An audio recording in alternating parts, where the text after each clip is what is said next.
Christy Sullivan. I'm the Secretary of the American Society for Cellular and Computational Toxicology. Thanks for joining us today. This webinar is presented, like every webinar in the series, by ASCCT and the European Society for Toxicology in Vitro.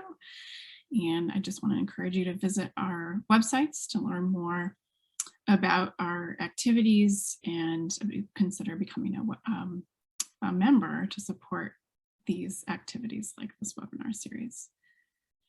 Both organizations also have a mailing list which you can join to find out about events and job announcements and all kinds of interesting updates.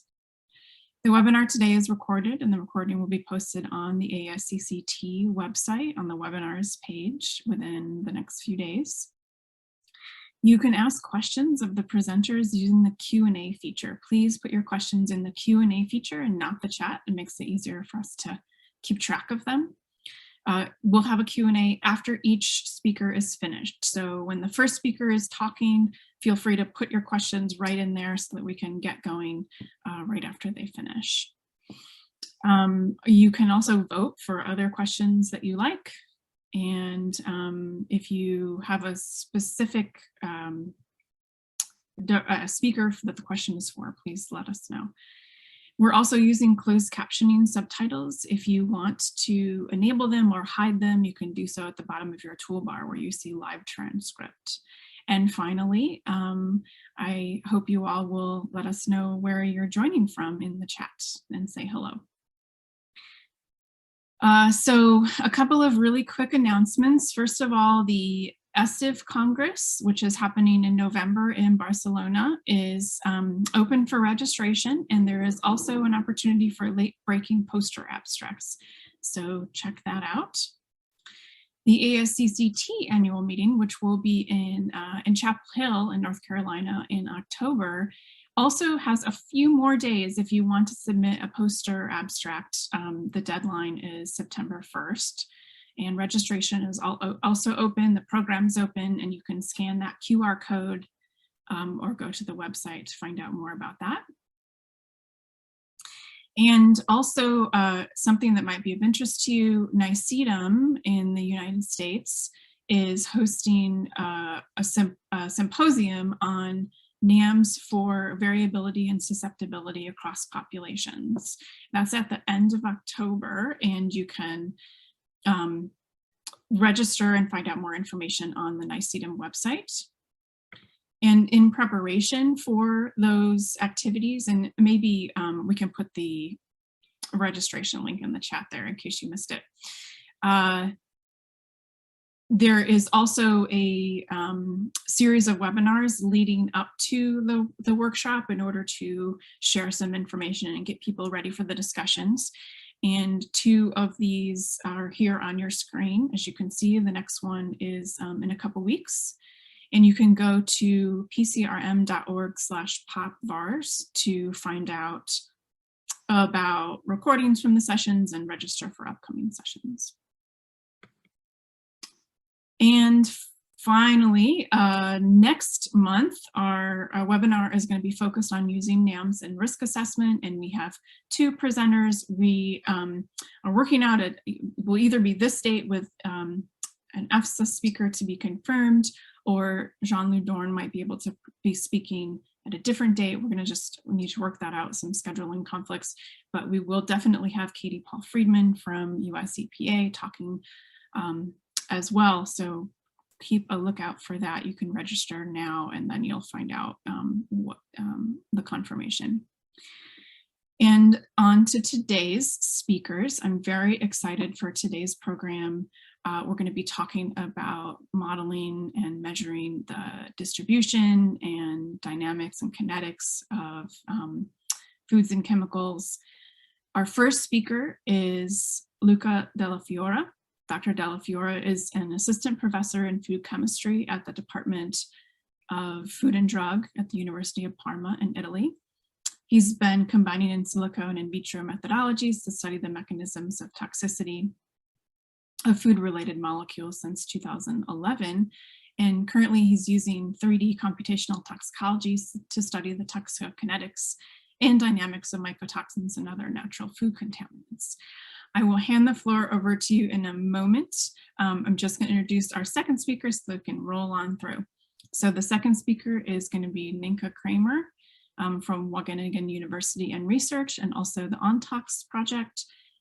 Dr. Kramer is an associate professor in toxicology at the Toxicology Division of the Agrotechnology and Food Sciences Group of Wageningen University.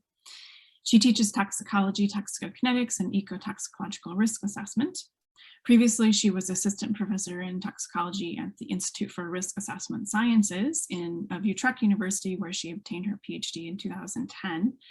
Her research focuses on enhancing the uptake of in vitro models in chemical safety assessment by developing models extrapolating toxic concentrations and in vitro cell assays to toxic doses relevant to humans and animals, and her research has led to over 40 peer-reviewed publications. Before starting her PhD, she obtained her BSc degree at the University of College of Utrecht and her MSc degree in Environmental Change and Management at the University of Oxford. Okay, I will stop sharing and hand the floor over to Dr. Dellafiora. Please go ahead and share your screen. Okay. Can you see the screen? Yeah, it looks good. Thanks. Okay. Thank you for the introduction, and thank you also for the opportunity to present part of our work. Yeah, basically, the presentation you're about to see today focuses on the use of 3D molecular modeling and how those models can be used to, let's say, investigate the toxicodynamic, but mostly the toxicokinetic of food-related compound and toxicants. Just to clarify the terms, I'm going to use 3D model techniques, basically refer to computational method allowing them to study the interaction between small molecules and biological macromolecules, specifically in our case, proteins, from, let's say, a molecular and atomistic point of view. There are many ingredients to run those models, but I just summarized the main ingredients in the slide. When we set up a 3D model, we really need structural information for small molecules and for proteins. And of course, there are some reference databases for that. Concerning the small molecules, one of the most important database we use is PubChem, where you can find two-dimensional structural information for a bunch of small molecules. And also the 3D information is very often available, but when it's not, you can derive the 3D structure of molecules using quite easily using some software. And concerning the proteins, the gold benchmark database is Protein Data Bank, where you can find around 200,000 different macromolecules. The information for thousands of molecules is available there. And whenever you don't have the information of the protein you need to model, you can use the information recorded in the Protein Data Bank to derive the information of the protein that you need. When you have the information of protein, when you have the information of the ligand, then you can calculate the binding event. You can calculate the binding architecture between the ligand and the protein. And the last thing we usually do is to check using molecular dynamic simulation if the protein ligand complex is stable or not over time. Stable from a geometrical point of view or from an energetical point of view, but the point is we check if the ligand stays in the ligand binding site or not. As I said before, basically you can use 3D model to calculate issues related to the dynamic, toxicodynamic, or the toxicokinetic, and the differences between the two areas of research depend on the protein you are dealing with. I mean, if you apply the model to, if you build up a model on proteins involved in, let's say, in the mechanisms of action, in the molecular initiating event, in that case, you are dealing with the toxicodynamic. But whenever you calculate the interaction of toxins or food-related compounds within proteins involved in the kinetic, like transporters, like proteins involved in the absorption or in the excretion, or enzymes involved in the biotransformation, well, in that case, you are investigating issues related to the toxicokinetics, applying basically the same methods and the same model. I'm just gonna give you some example of what we are running in our lab, or what we have run in the past. And the first example is on ochratoxin A. Ochratoxin A is a mycotoxin, is quite a problem for the food safety area. Is a nephrotoxic compound rapidly absorbed after oral ingestion. And what we know is that basically it's quite resistant to biotransformation. But actually, we have collected, I mean, the literature tells us that from in vitro and in vivo evidence that it can be also transformed by phase 1 and phase 2 enzymes. And our work focused on a specific metabolite called ochratoxin A 4-hydroxyl. And the reason was that it is less toxic metabolite of ochratoxin A, and is produced mostly by a very important cytochrome called CYP2D6. Why is it important to study the formation of that specific hydroxylated metabolite by CYP2D6? Because CYP2D6 is one of the most important cytochrome in the metabolism of xenobiotics, and it is highly polymorphic, and the different polymorphism may have a very diverse activity in terms of yield of transformation. I just reported in the slide an example where you can see the x-axis reporting the various isoform of the cytochrome. The one is the wild type form. On the y-axis, you have the activity as activity against dextromethorphan, that is a substrate. And as you can see, you can have some polymorphism completely unable to transform, and polymorphism very active against dextromethorphan. So the question was, is there any CYP2D6 polymorphism with a diverse capability to form 4-hydroxyl ochratoxin A? To answer the question, we'll build up a 3D model based on data from the literature, and specifically we knew that ochratoxin A, dextromethorphan, and bufferol were substrate of CYP2D6, and the model was based on the principle that in order to be transformed, the atom undergoing the reaction should be placed very close to the iron atom of the heme group.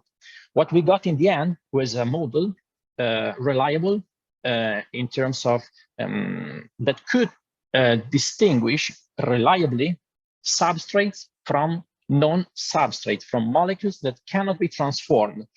And we applied that specific model to some uncharacterized CYP2D6 polymorphisms.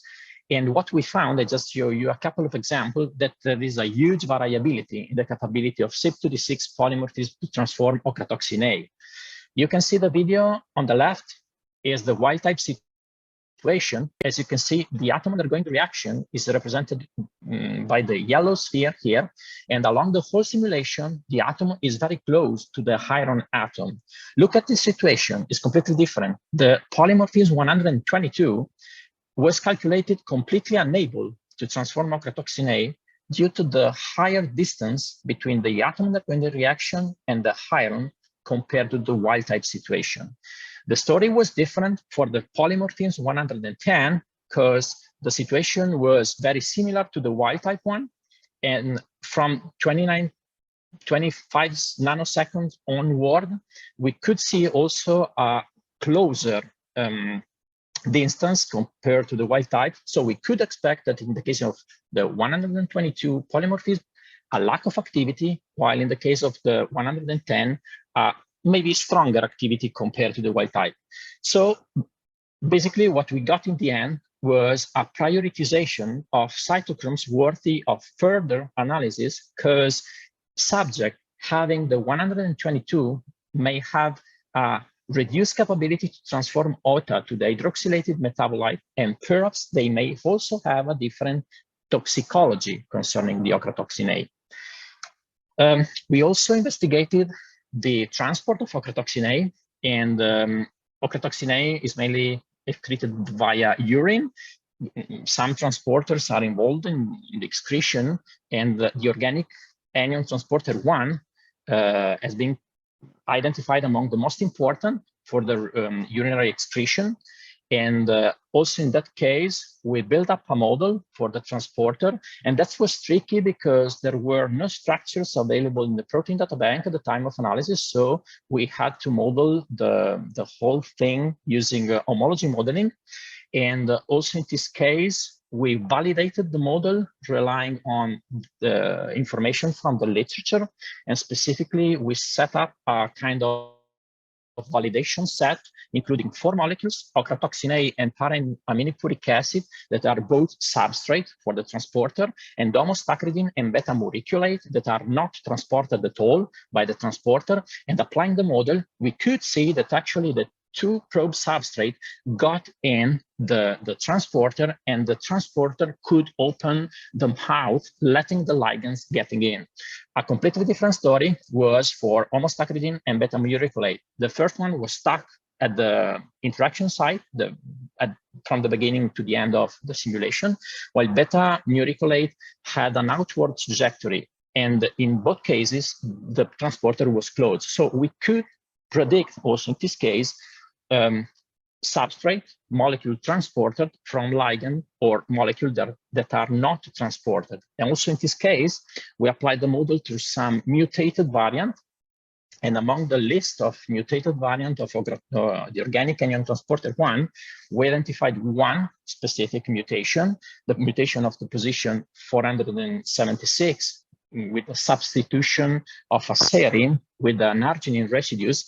And that's important because that specific mutation seems to prevent the opening and the transport of ochratoxin A. So people bearing that specific mutation may have a diverse capability to get rid of ochratoxin A, and that mutation has been prioritized for further dedicated analysis to better study the toxicokinetic of ochratoxin A from, let's say, an individual personalized standpoint. Another example I want to show you using the models we set up in our lab is the story of alkynyl benzenes, and in particular of estragol and safrole. Both of them are natural compounds present in essential oils, present in food and feed additives, and they are toxic upon phase 1 biotransformation, and specifically biotransformation for the estragol, CYP1A2 and CYP2A6, while safrole is transformed only by CYP2A6. What we did, also in this case, we built a model to see whether or not we could distinguish biotransformation molecules that can be biotransformed from those that cannot be transformed. And actually, also in this case, looking at the same geometrical criteria used for the story on ochratoxin A and CYP2D6, we could distinguish substrate from non-substrate. Look at the table. Safrole is transformed only by CYP2A6.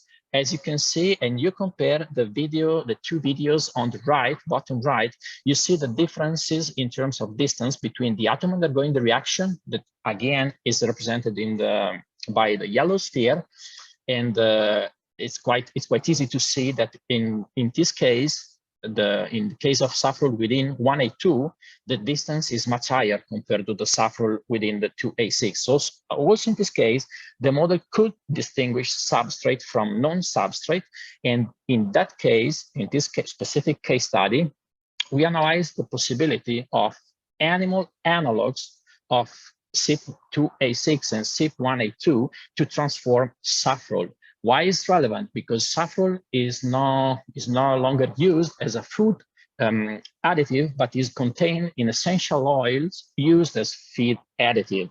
So what we got in the end was that animal homologs to human CYP2A6 showed a worse interaction compared to the human situation, suggesting a perhaps lower toxicity in those species, with the exception of sheep and goat, where the interaction was very similar to the one saw in the human case. Conversely, animal homologs to human CYP1A2 showed a better interaction. So in those species, we may expect a higher toxicity, with the exception of pig, where the interaction was almost similar to the human case. Just to say what? Just to say that we really need to analyze the effect on animal species, because according to the data we got, and according to the data in the literature, the toxicity is very species specific. So we really need to look in detail at the animal species of interest, animal species fed with feed containing saffron and essential oils containing saffron. The last example I want to show you is on polyfluoroalkyl substances. And well, the slide tells the history of those compounds. The important thing is that they are quite resistant. They resist a lot to human metabolisms and to environmental degradation. And the reason is that all the hydrogen on they are similar to fatty acid in terms of molecular structure. The point is that the hydrogen atoms on the structure is completely or partially substituted with fluorine atom, and that makes those substances very, very resistant. The problem is that they are toxic and have a very long half-life. Look at the table. Depending on the chain carbon number, you may have around 10 years of half-life. We are exposed daily, and they last a lot in our body. So we are chronically exposed to a very high concentration of that specific class of compound. The point is that we know few in terms of toxicokinetic. And what we did in collaboration with the colleagues from the Wageningen University, we made a hybrid in vitro in silico study to better explain and to better understand the mechanistic basis of the transport of that class of compounds. And specifically from experimental data, we saw that the main transporter involved in the transport of a set of compounds was organic anion transporter 4, with the exception of PFBS that was not transported at all.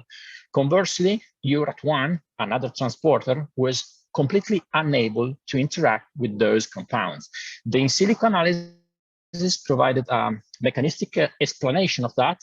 Concerning URAT1, the reason of the complete lack of transport was due to the fact that all the ligands investigated stuck far from the mouth, from the inner part of the transporter, and they couldn't get in. Concerning the organic anion transporter 4, we focused on PFBS, that was the unique ligand, the unique molecule not transported. And what we saw was that due to the chemistry of that compound, the molecule and the structure was not ideal to get in. And what we saw was an outward trajectory. So we could explain why some ligands are transported by organic anion transporter 4 and why URAT1 could not transport at all the set of ligands investigated. Just to wrap up, what I want to highlight is that the 3D molecular models may be very useful to investigate the interaction between molecule of food toxins of food origin or molecules related to the foods important to the food safety area and proteins involved in their toxicokinetics. I just show you some example, but the point is that those methods, those models can be applied broadly and we worked and we are still working on, for example, sulfotransferase, glucuronide transferase. You can study the interaction with transporters and other than the organic anion transporter, of course. So theoretically, you can apply those models to all the proteins relevant for the toxicokinetics. And of course, the two main advantages of those models are, the first one, you know what molecules do in a living organism, and you can use those models to understand from a mechanistical point of view why they behave in that way. And the second reason you can use those models is to predict the toxicokinetic of scarcely characterized compounds and or in scarcely characterized species. Either way, what you get in the end are mechanistic insights, very useful either to refine other modeling techniques or to design, from a more informed perspective, further experimental trials. I think that's all. If you are interested in further details, information, and related works, just scan the QR code there. You can have access at the list of relevant publication. Thank you for the attention. I see there are some. Yeah, we do have a couple of questions. Thank you, Dr. Dellafiora. That was a great presentation. Really nice examples of how this modeling can be used. So, right, we have a couple of questions initially. The first one is, well, you can see them too. Would it be correct to assume you can resolve binding differences between isomers? Yeah, we can actually, yeah. Because we use 3D information, so yeah. And the second question, no, is not the position. It's just a list of variants not related at all to the position of the residues mutated. Oh, so different, is it like genetic variants of the CYP, or? It is, but it's not the position 122. That is different compared to the wild type one. Okay, great. I don't see any more questions, but if more come in, oh, something just popped up. All right, we'll address this one. Do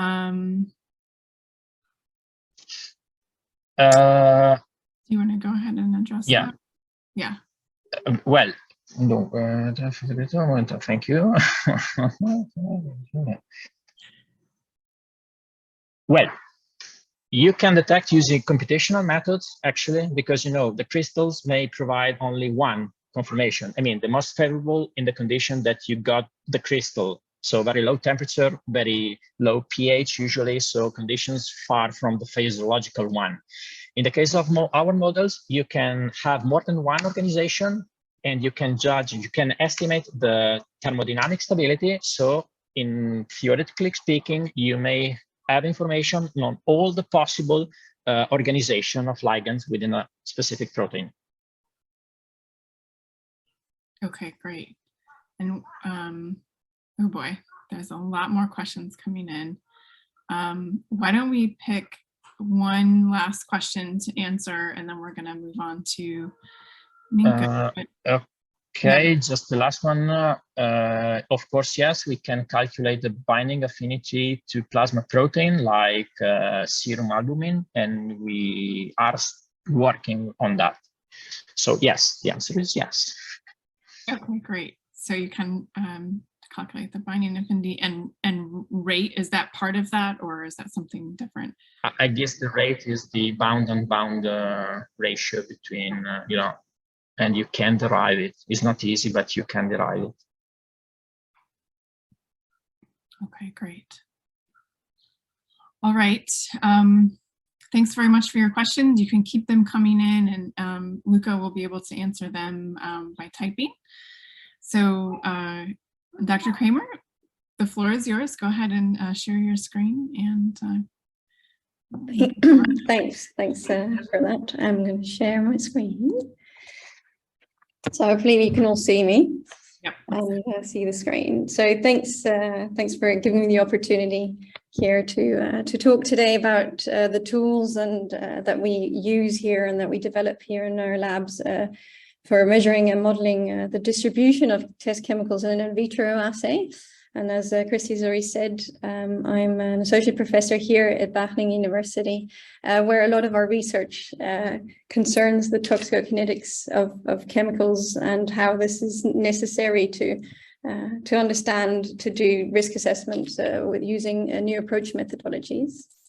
So the specific aim of my presentation here is to discuss how and why we should account for the freely available concentration or fraction of a chemical in an in vitro toxicity assay. So for some of you, depending on your background, that might be a bit gibberish to you, but let me just put it into context and then hopefully it makes a bit more sense.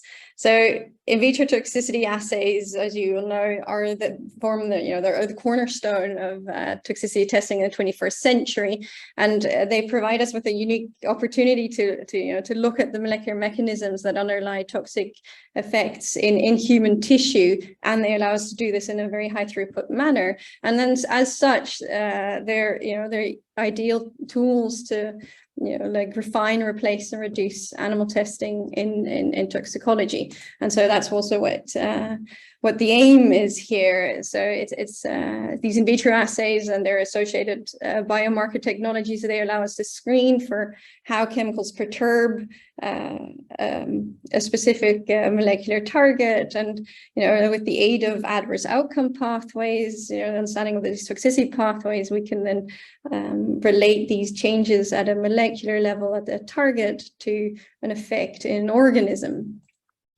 And so, you can go from an effect, a biomarker in vitro, so an effect that you see in in vitro assay, to an effect that you would see in the human body if we're looking at human toxicity. But what we don't have, what these systems don't show us, is how to translate, the effect of concentration in these in vitro assays to, a human bioequivalent dose. You're still stuck with that concentration in your cell system.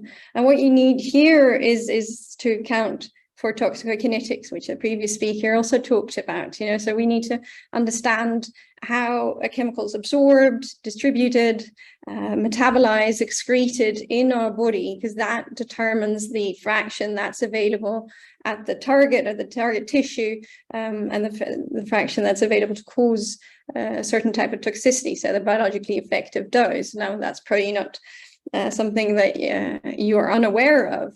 But what most people are still not considering in a lot of these in vitro toxicity studies is that these similar processes, the absorption, distribution, metabolism, excretion, also occur in vitro systems. The nominal concentration, so that's the dose that you add in your exposure medium, not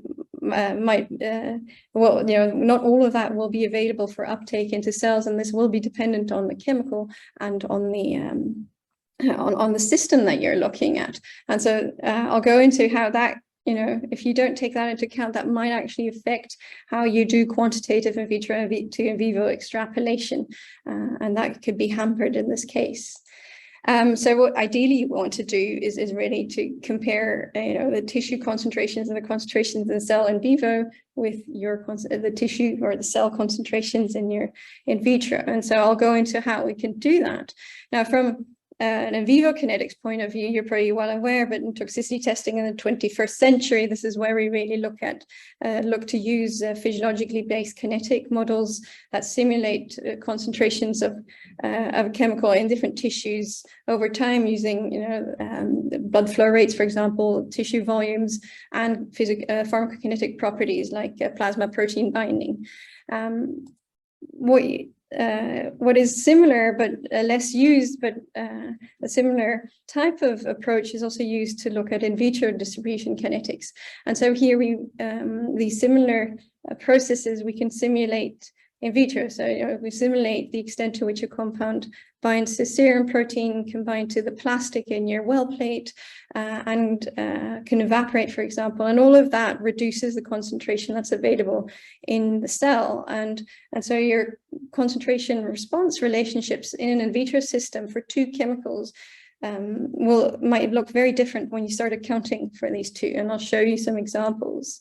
A simple example is actually to look at what I call simple forms of quantitative in vitro in vivo extrapolation. This is an early study that we did where we compared the median effect concentration of 82 industrial chemicals in simple cytotoxicity assays in literature, and we compared that to lethal concentration, median lethal concentrations in an acute fish bioassay.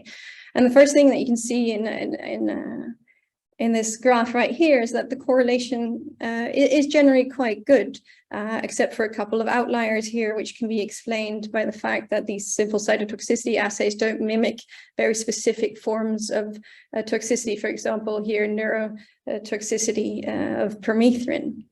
But what this graph also shows you is that, particularly for the more potent compounds, the in vitro assay seems to be less sensitive than the fish bioassay, and that's possibly problematic. But this is also where in vitro distribution kinetics, so the way chemical distributes in an in vitro assay, can explain that difference. And if we can account for that, possibly we can improve our in vitro to in vivo extrapolation. And this is how we could explain it. So, if you look at an in vitro assay and you add your compound in, the compound can evaporate out of the system. It can bind to serum proteins, and it can bind to plastic of your well plate, all of which reduces the concentration that's freely available for uptake into cells. Now, in the bioassay, the fish bioassay, similar processes can occur, but there are no serum protein available in the exposure in the water that can bind a chemical. And these bioassays consist of aquaria that are made of glass, and glass is a whole lot more inert, generally speaking, than plastic is. So the binding of a compound to the aquarium wall would be arguably less than in an in vitro assay. And I've got last but not least, chemicals can evaporate also out of a bioassay in vivo, but because they use a flow-through system, that evaporation is being compensated for. You can also imagine that, a compound that strongly binds to plastic or to proteins, there will be more binding, and so less available for uptake to cause toxicity. And that's possibly where you'd find the biggest difference between an in vitro assay and in vivo assay. So lipophilic compounds with a high octanol water partition coefficient, are probably more likely to bind, or in this case, are more likely to bind to serum proteins and plastic, and so less will be available for uptake in the in vitro system. And the same is true for chemicals that have a high Henry's law constant. They would probably have the higher potential to evaporate out of the system. And again, that might explain the difference between in vitro and in vivo. And that is true in this particular study. When we looked at these 82 compounds, the greater the lipophilicity of the compound, the greater the difference between the in vitro and in vivo median effect concentrations or cytotoxic concentrations. And the same is true here too. The greater the Henry's law constant of the compound, the greater the difference between the in vitro and the in vivo system. And so if we look at that very mechanistically and dive into the individual processes, we can look here at how a compound binds to serum constituents and how that influences the effect that you measure in your in vitro system. Not surprisingly, if you increase the level of serum in your exposure medium, which is usually commonly 5 to 10% of your exposure medium, the more of a compound, in this case phenanthrene, a polycyclic aromatic hydrocarbon, binds to serum protein, and that, as you can see in this graph here, reduces the amount that actually ends up in your cell. And that then in turn explains why we see concentration effects curves shift to the right when we increase the serum concentration, which you can see in this figure here for dodeicanoic acid, a surfactant. When we add serum to our exposure medium in a cytotoxicity assay with fish gill cells for this particular effect, and the concentration response relationship moves significantly to the right. So the median effect concentration is 10 times higher with serum as it is without serum. And if you take the in vitro assay where we don't add serum to the system, in fact, it's almost as close to the in vivo effect concentration or in vivo lethal concentration. The same is actually true for plastic. So, you know, if there's no serum in your system, that's great. But then plastic binding starts playing a bigger role, as you can see here again for phenanthrene.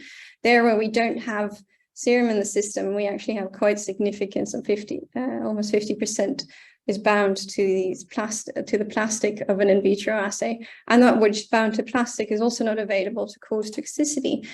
And you can see that here too for particularly perfluorinated dodecanoic acid, so the fluorinated form of the dodecanoic acid. And that has a very strong binding affinity to plastic, as you can see here. And you know, if you don't have albumin in the system, you do reduce the effect concentration by a factor 10. But if you then measure only what's freely available and not bound to plastic, your effect concentration is reduced by another factor of 10. So it's 100 times lower than you would if you would take in the nominal concentration. And not surprisingly, the greater lipophilicity of the compound, the greater the affinity for this plastic. So the greater plastic bindings start playing a role.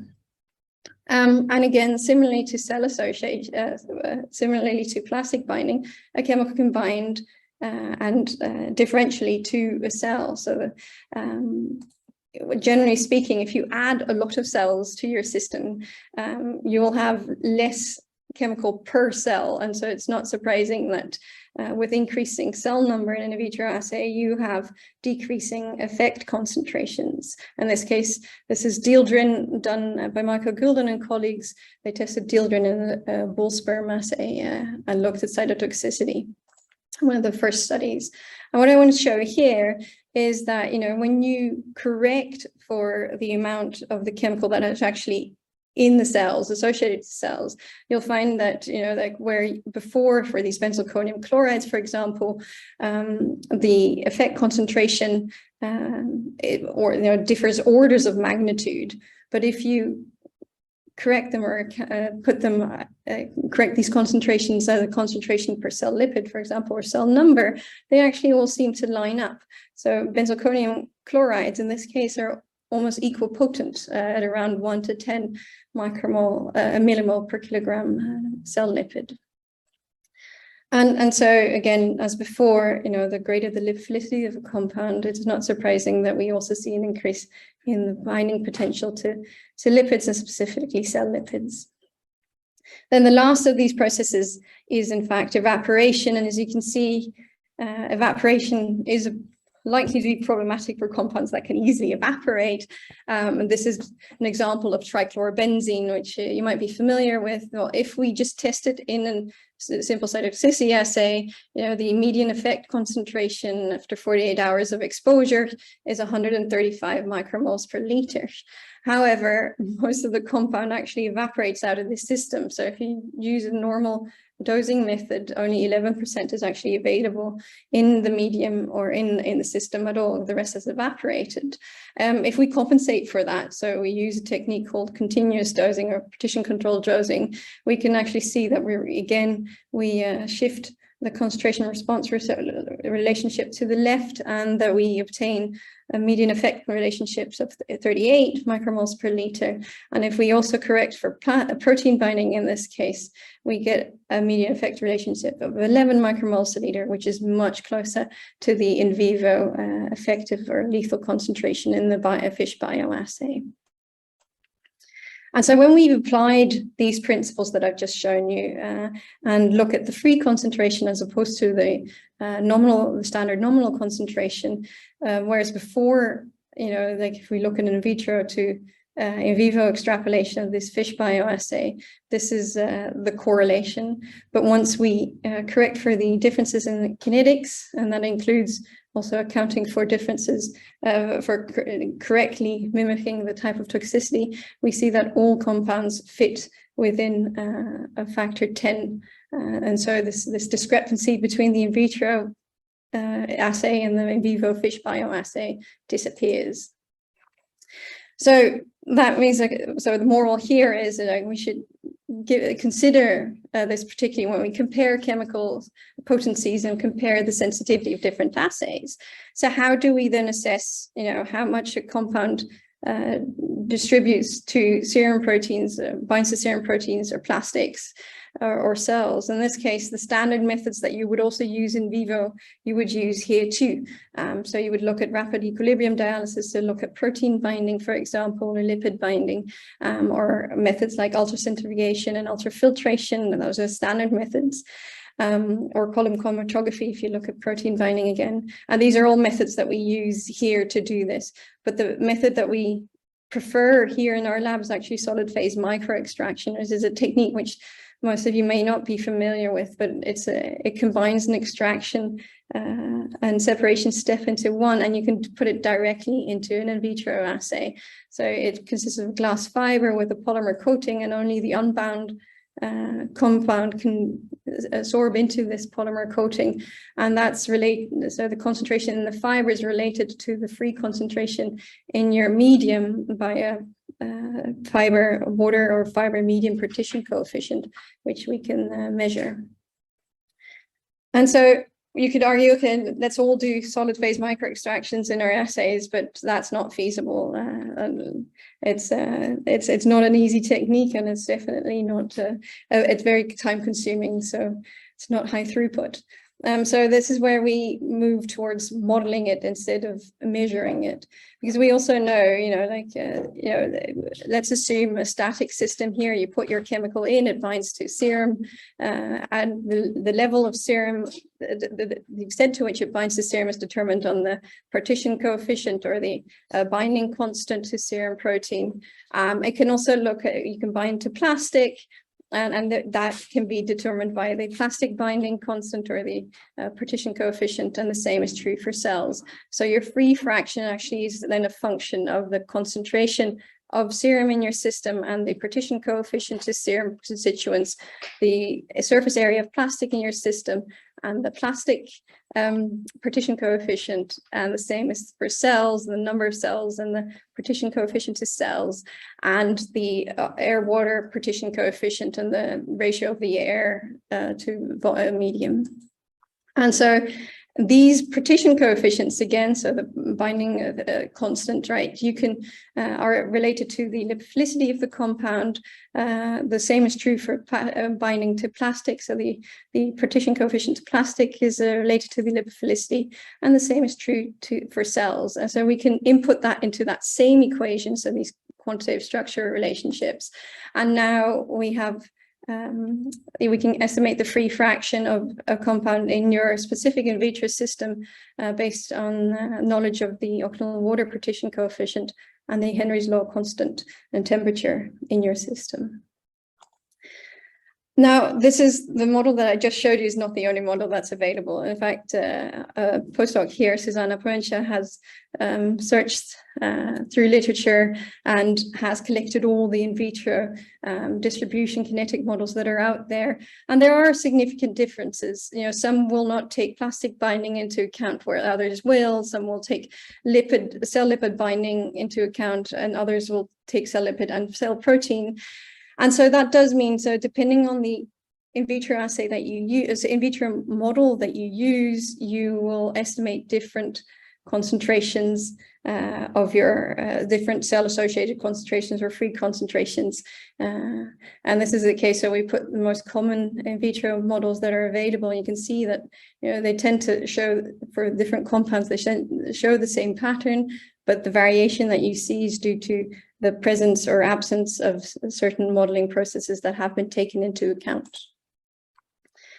Well, we have also tested how well our models actually fit measured data. And here is we're using solid phase micro extraction again, and you can see this are the gray lines here are the free concentrations that we estimate using our model, and the black open dots here are the free concentrations that we actually measured using solid phase micro extraction, and they line up pretty well except for when there is no serum present.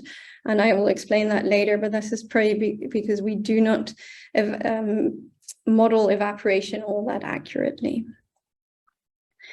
But we do apply this model nevertheless for when it does do well. And another example that might interest you is where we apply these modeling tools to actually develop and quantify adverse outcome pathways.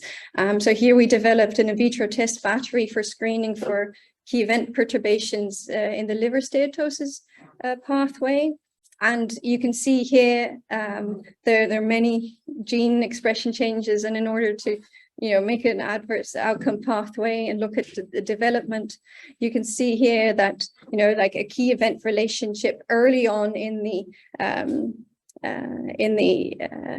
upstream in the AOP will occur at an earlier time point and at a lower concentration.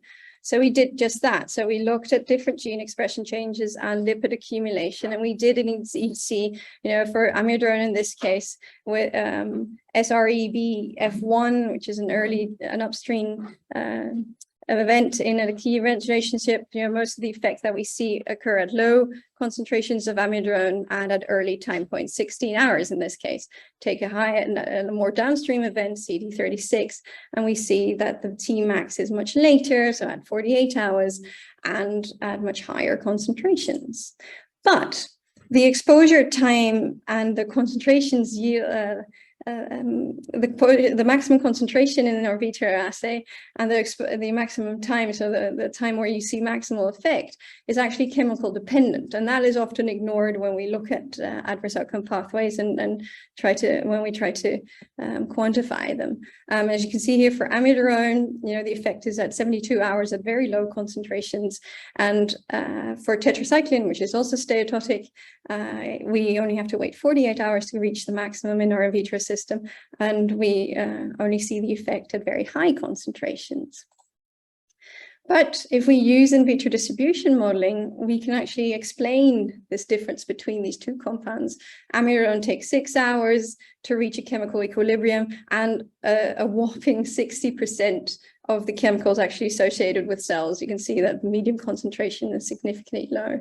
If you look at tetracycline, which is the orange line here, only 2% actually is associated with cells, and there's an immediate or almost immediate equilibrium in the system. So that's why it's not surprising that the effects that we see in the in vitro assay with tetracycline occur at earlier time points and at higher concentrations.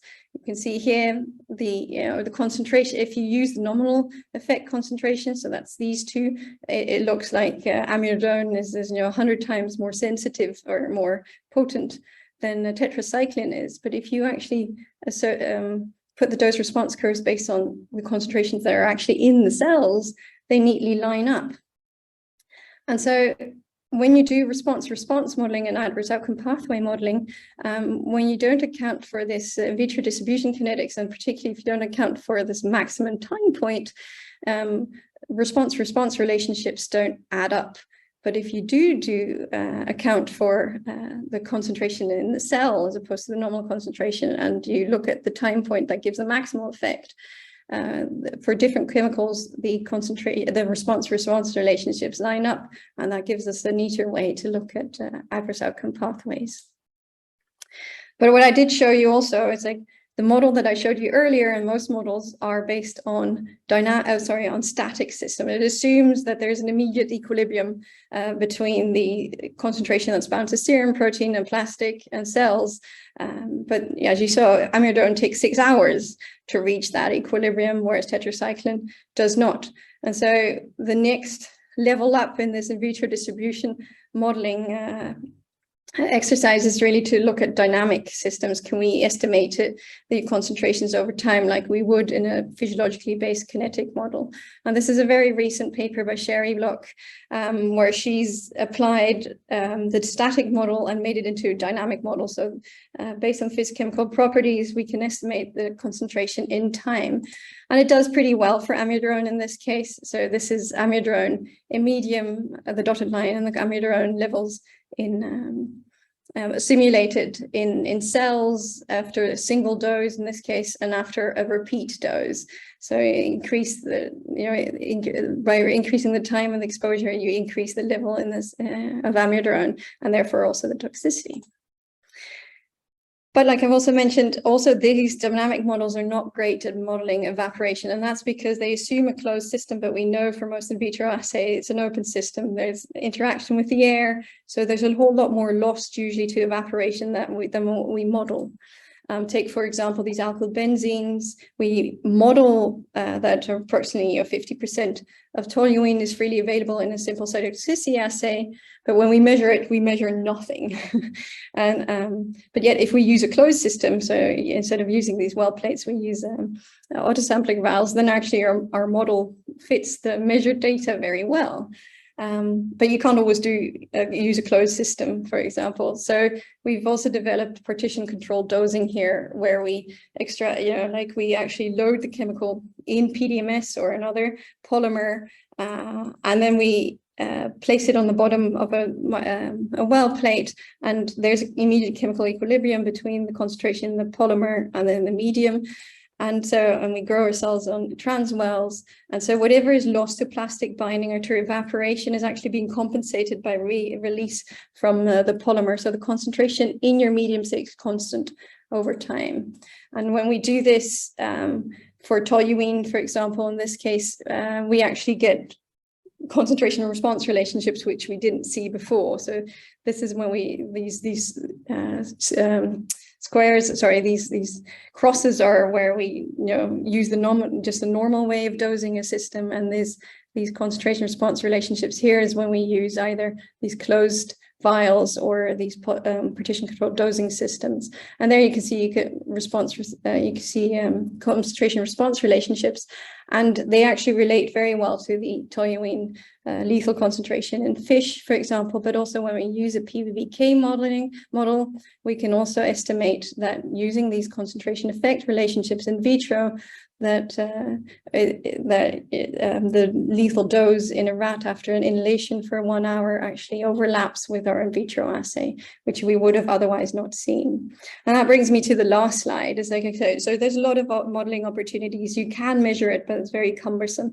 But when should you even consider looking at that? Now, this is a very complicated decision tree. So let me just zoom in. What it does here is, if you've got a hydrophilic compound and it is volatile, then and it's stable in your in vitro system, well, all you have to do is make sure that you close it so that it's not evaporating. If you cannot close it because it needs the airflow, then you can use one of those partition controlled dosing systems that I showed you. And so this scheme, which we're publishing at the moment, allows you to make that decision. And so that brings me to my conclusion. Choose your in vitro dose carefully.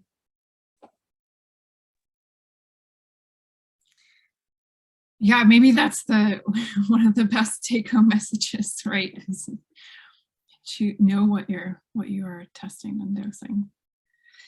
So we are getting close to the end of the time. I'm going to try to squeeze in a couple of questions for you.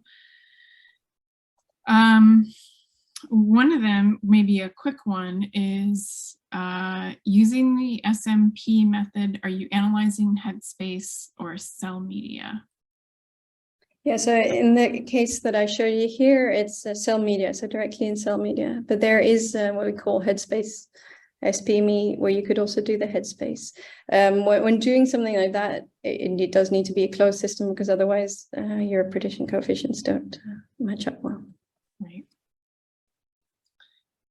Okay, and then, all right, question from Helena, could the shift in cell viability towards higher sensitivity also be due to the fact that the cells lack serum? Yeah, so Helena, that's actually a great question. In this case, we actually tested it.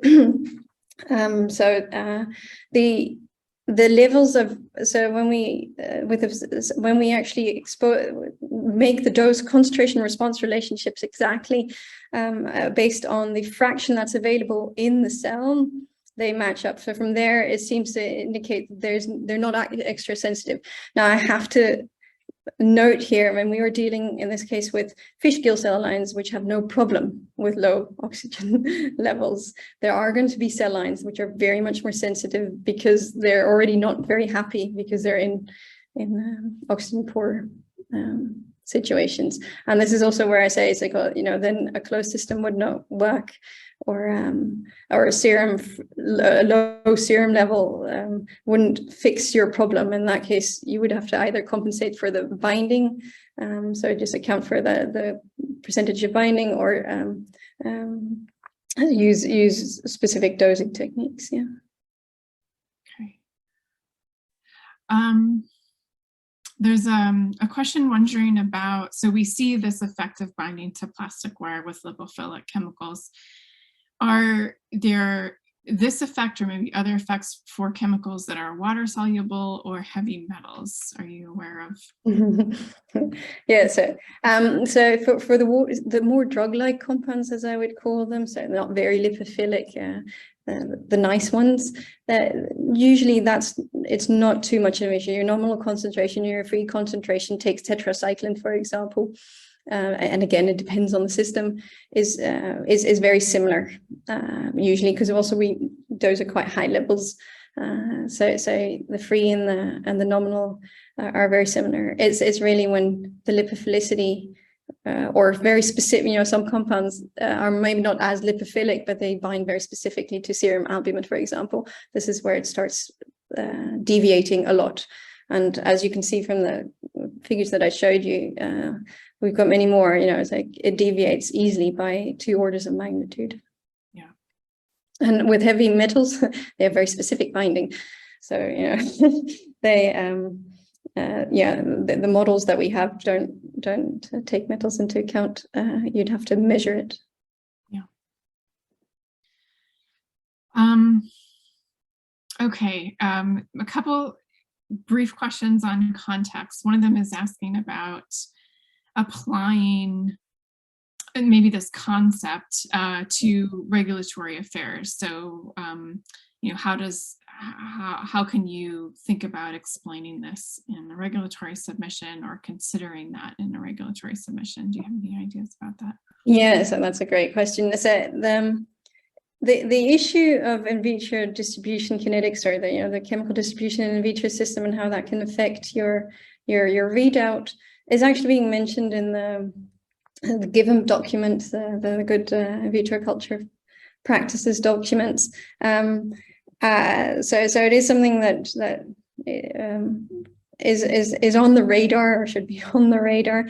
It's really a quality check. So it's like a QC means. And so the decision tree that I showed earlier, that we hope to facilitate facilitate the decision making and improving the in vitro readouts that you use for regulatory purposes. Yeah. Okay, well, I think we're going to have to close it there. There were a couple remaining questions, and maybe we can follow up with the askers afterwards. We really appreciate Nynke and Luca for your talk today, and appreciate all of you for coming to join us, especially my cat Geronimo. And hope you all have a wonderful afternoon or evening, and we'll see you next month. Thanks very much, everyone. Bye.